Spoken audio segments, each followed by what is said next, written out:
Voy a presentar a continuación al siguiente ponente. Es el doctor José Antonio Serna Macías, es el médico nuclear del Hospital Ángeles Pedregal y tiene la presentación de la imagen planar de SPECT y de PET-CT cuantitativa. Doctor Serna Macías. Muy buenas tardes. Es para mí un honor estar en este recinto y le agradezco a los miembros de la academia y específicamente al doctor Ramírez Arias por la invitación. Y en mi caso me tocó hablar de la imagen planar al SPECT-CT y al PET-CT. Nos vamos a enfocar primero en el tipo de imágenes en la práctica clínica. Hay las imágenes anatómicas, que son los rayos X, el ultrasonido, el TAC, la resonancia magnética, como bien lo dijo el doctor Ramírez Arias. Tenemos las imágenes funcionales, como la gammagrafía, que es el SPECT, la imagen por resonancia magnética funcional, la imagen metabólica, que es el PET, y la imagen molecular, que es el PET-CT, SPECT-CT, y la PET, resonancia magnética, al día de hoy. SPECT, ¿qué quiere decir? SPECT por sus siglas en inglés, que es la tomografía por emisión de fotón único, que es la gammagrafía tomográfica, prácticamente lo que estamos haciendo con las imágenes de SPECT. Esta imagen, que aunque parece de 1800, pues no es del 1900, de la mitad del siglo pasado, de 1950, en donde es un gamágrafo lineal, y prácticamente estas son las imágenes que se realizaban con esos gamágrafos lineales. Estas imágenes tardaban aproximadamente 1 hora en hacerse, y vean cómo se tenía que delimitar el cuerpo, el cuello, para poder identificar en dónde estábamos totalmente. Al día de hoy realizamos estas gammagrafías, que las anteriores nos tardaban aproximadamente 1 hora en realizarse, y estas pues ya con 5 minutos de adquisición podemos tener unas imágenes con una mayor definición. ¿Y qué es lo que hace el SPECT o el PET como tal? Es una imagen funcional como tal, ven la funcionalidad, y la zona hipercaptante, que es aquí la manzanita, es la zona que vemos como hipercaptante como tal. Con la tomografía pues estamos viendo la anatomía de esas lesiones, y con el SPECT-CT sobre un marco anatómico podemos ver la imagen funcional o la imagen metabólica. Y aquí en esta gammagrafía de SPECT tiroideo, en la parte de arriba tenemos el SPECT como tal, en la parte de medio la tomografía, y abajo el SPECT-CT, y muchas veces hay nódulos que vemos tomográficamente que no lo podemos ver en la gammagrafía y viceversa como tal. Y en sí lo que podemos valorar con la gammagrafía tiroidea pues es el estudio del bocio, de nódulos hipocaptantes o hipercaptantes, y sobre un marco anatómico pues vean cómo podemos identificar exactamente en dónde nos encontramos sin que nos tengan que creer como dogma de fe que es lo que nosotros estamos viendo como médicos nucleares. La gammagrafía planar paratiroidea se ha utilizado para la identificación de adenomas paratiroideos, y muchas veces en las imágenes planares pues los veíamos, se toman imágenes de 20 y 120 minutos y las veíamos como normales, pero al realizar las imágenes SPECT de las paratiroides podemos identificar perfectamente los adenomas paratiroideos. En este caso pues es de la paratiroides inferior derecha. Esta es la imagen clásica de la medicina nuclear, que es el gamagrama óseo, en donde pues persiste porque desafortunadamente los cánceres más comunes en mujeres la mama, en el hombre próstata, y los dos nos van a dar metástasis osteoblásticas como tal. Y para nosotros cuando es positivo pues es muy fácil identificar las zonas hipercaptantes aquí en el esqueleto axial que se dan como positivas. Pero ¿qué es lo que hacemos con el SPECT-CT? Que va a proveer tanto información fisiológica, metabólica o molecular sobre un marco anatómico. Y como bien lo dijo el doctor Ramírez Arias, pues los hallazgos metabólicos o funcionales preceden hasta 6 meses antes de que haya un daño anatómico. Y aquí podemos ver las lesiones aquí óseas que anatómicamente no se perciben. ¿Y qué es lo que ha pasado al hacer el SPECT-CT? Ha aumentado la especificidad, porque el problema es cuando tenemos lesiones únicas, y estas lesiones únicas pues muchas veces son alteraciones osteoarticulares que definitivamente las tenemos que descartar como metastásicas. E inclusive podemos ver aquí, ahí donde está la flecha, que es una lesión hipercaptante única, y al hacer la fusión SPECT-CT pues corroboramos que corresponde a una fractura antigua. O en este caso también otra lesión que es una fractura reciente, o en este caso hay una zona hipercaptante aquí en la mandíbula derecha que al correlacionar con la tomografía, pues vemos que es un proceso infeccioso. Muchas veces también cuando son lesiones múltiples a nivel de la columna y vemos en la tomografía que corresponden a fracturas de compresión y por lo tanto debemos de descartar que sean metastásicos como tal. O las fracturas, por ejemplo la fractura del escafoide, las fracturas por estrés, que las podemos descartar sin ningún problema. Y las metástasis muchas veces son osteoblásticas y osteolíticas. Las osteoblásticas van a ser hipercaptantes y las osteolíticas no van a captar, pero al hacer la fusión SPECT-CT, pues podemos identificar las primeras como las segundas. Y al día de hoy podemos... Es un video. Es que no me daba la vuelta el video, creo. Pero bueno, podemos ver en un solo scan y en un solo rastreo a cuerpo entero, tanto tomográficamente como funcional, las lesiones tanto blásticas como líticas. Aquí ya me dio la vuelta. Y entonces podemos identificarlo perfectamente sin ningún problema. Podemos identificar también en caso de procesos infecciosos, osteomielitis con celulitis, en ambos, como en este caso. Y aquí en este estudio con indio 111, en donde hay una zona hipercaptante y difusa, podemos perfectamente identificar los procesos infecciosos aquí en el material de osteosíntesis de esta lesión con una sensibilidad muy alta por arriba del 95%. ¿Y qué es lo que está pasando últimamente? Que podemos en la imagen SPECT cuantificar las lesiones y al cuantificarlas podemos darle un valor un valor metabólico. Este es un proceso infeccioso aquí del tobillo y se le puede dar seguimiento cuantitativamente. Aquí un rastreo de cuerpo entero, en donde aquí tiene las metástasis en el cuello, y en este caso también se puede identificar, descartar falsos positivos, porque esta zona hipercaptante pues corresponde a la eliminación renal. Y como las imágenes primero que les enseñaba que veíamos únicamente unos puntitos, esto es lo que pasaba con el ganglio centinela, que el ganglio centinela sirve para el ganglio que va a ser afectado en el cáncer de mama.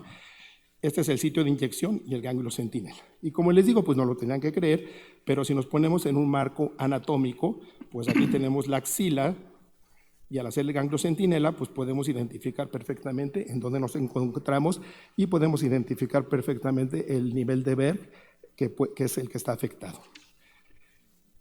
Y la cuantificación pues la hemos hecho durante todo la vida de la medicina nuclear, los 40 o 50 años de medicina nuclear, porque desde el principio pues, se han hecho gamagramas renales para identificación para valoración de flujo plasmático renal efectivo total y filtración glomerular, el gamagrama de vías biliares para detectar las discinesias vesiculares, y en la gamografía cerebral pues también nos sirve para las tumoraciones en algunos casos y el estudio de las demencias. Pero para muchas veces, como las captaciones, las hipocaptaciones o las hipercaptaciones son muy sutiles, aquí específicamente siempre se han cuantificado estas lesiones. Y en el estudio de las demencias, como demencia de Alzheimer, demencia de cuerpos de Levy, frontotemporal, pues muchas veces tenemos que identificar patrones de hipocaptación y los tenemos totalmente identificados y ya son estudios que se hacen de forma rutinaria y cuantitativamente. Otras situaciones a nivel cerebral es la identificación de focos epileptógenos, entre ellos la epilepsia del lóbulo temporal, que es de difícil tratamiento y que definitivamente se tiene que cuantificar estas lesiones, y así como tal, también para el estudio del Parkinson, en donde se utilizan radiotrazadores específicos para este fin. Dentro de la gamografía cardíaca, tenemos esta gamografía cardíaca que se usa para isquemia, infartos con isquemia residual, miocardio hibernante, miocardio aturdido, pero cuando atenuamos la imagen con la tomografía, muchas veces pues nos resulta que los estudios son normales y ha disminuido la cantidad de falsos positivos. Durante toda la vida de la gamografía cardíaca o estudios de perfusión miocárdica se ha cuantificado la perfusión miocárdica, se ha obtenido cuantitativamente la fracción de expulsión del ventrículo izquierdo, la movilidad de las paredes y cada una de las y aquí podemos ver la movilidad de las paredes y podemos identificar las isquemias o los infartos y el grado de extensión de esas lesiones. En la gammagrafía pulmonar también se cuantifica y siempre se ha cuantificado en forma planar para el estudio de la tromboembolia pulmonar. Pero al día de hoy pues, lo podemos hacer en forma volumétrica como tal, hacer una sustracción de ventilación-perfusión e identificar el sitio de la tromboembolia. Y ya pasando a la parte del PET, pues tenemos la tomografía, el PET y el PET-CT como tal.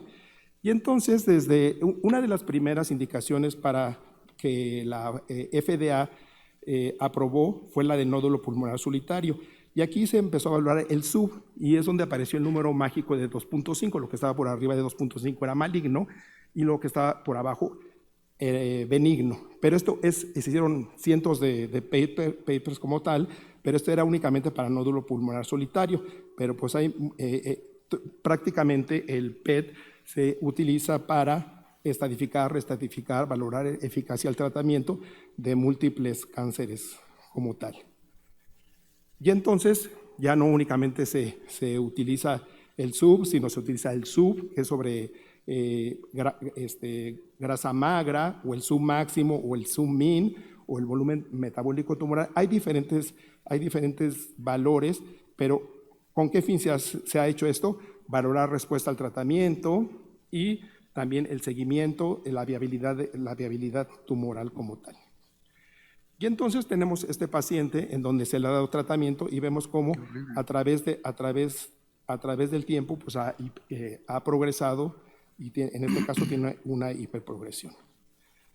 Pero al día de hoy ya no únicamente nos tenemos que quedar como tal, porque ya hay programas específicos en donde identificamos la lesión y con inteligencia artificial podemos valorar el volumen metabólico tumoral. Vean como del 19 pasa al 51 y ha aumentado a 193% el volumen metabólico tumoral, y la glicólisis de la lesión, que también tiene un incremento en donde únicamente ya no nos tenemos que quedar con la imagen cualitativa, sino tenemos que ver cuantitativamente qué es lo que está sucediendo. Pero ¿para qué nos sirven todos estos números? Por ejemplo, tenemos en el cáncer de mama que la proporción del SUB con el Ki-67, que es la duplicación celular.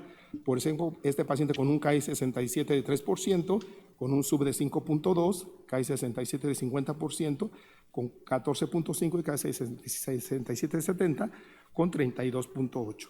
Y entonces esto va directamente proporcional al grado de actividad tumoral. Y también en el mismo cáncer de mama podemos ver que la captación o el SUB está en relación con el tipo tumoral. En el luminal A, con un SUB de 3.3, luminal B, 5.8, el HER2 positivo 6.8 y el triple negativo de 9.50. Y entonces va directamente en relación al grado de malignidad de la lesión.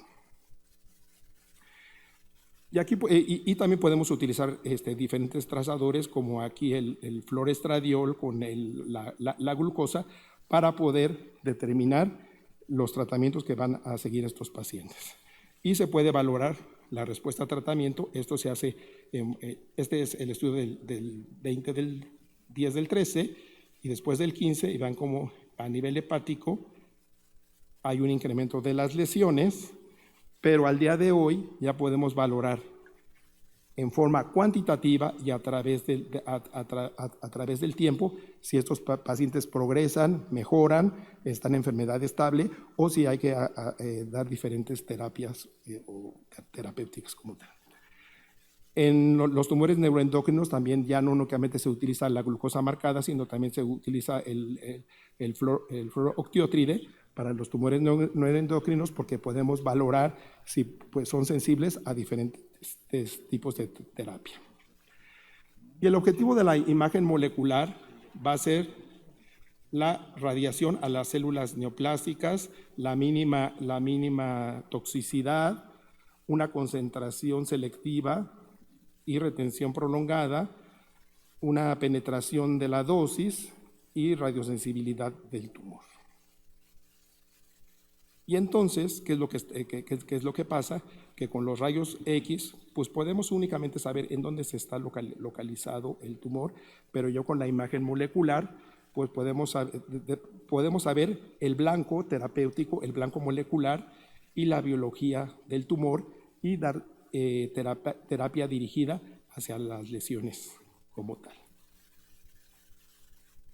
Y bueno, pues esto vamos a 50 años de avance, pero pues seguimos trabajando sobre esto porque al día de hoy pues viene la radiómica, que sobre densidades, sobre la tomografía, pues se pueden valorar diferentes tipos de grados histológicos y también ya se han hecho estudios de radiómica con medicina nuclear, específicamente en cáncer de próstata, pero pues estamos en inicio de realizar todas esas investigaciones, pero van en un avance que a veces nos sorprende, tan rápido que suceden las cosas que ni nosotros mismos nos la creemos. La conclusión en el presente, los efectos clínicos y económicos a corto, mediano y largo plazo de la imagen molecular es promisoria y útil y se ha convertido en una herramienta de uso cotidiano en el auxiliar de diagnóstico de diversas patologías en múltiples áreas médicas. Muchas gracias por su atención. Muchas gracias, doctor Serna Macías, por su presentación.